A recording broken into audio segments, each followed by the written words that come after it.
6 ঘন্টা মাফ, এটাও ভালোবাসার বিকাশ। উম্মত হিসাবে, উম্মত হিসাবে ভালোবাসা। আরো দেখবেন সমগ্র মানব জাতির উপরে কুদরতি হাত লাগছে আল্লাহর একবার, কয়বার? উম্মত হিসাবে আমাদের উপরে হাত লাগছেন 3 বার। একবার তো অস্তিত্ব লগ্নে লাগছে, আরেকবার বাছাই পর্বে লাগছে। বাছাই পর্ব বোঝেন?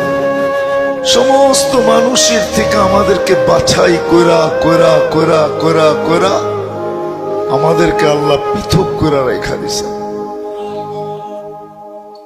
আপনি বলতে পারেন কোনো গুনাহ হবে না, আপনি বলতে পারেন বুকে হাত দিয়া যে আমাকে উম্মতে মুহাম্মাদি মানানোর ব্যাপারে হতে পারে আল্লাহ কোটি মানুষকে বাছাই করে পরে আমাকে আলাদা করছেন।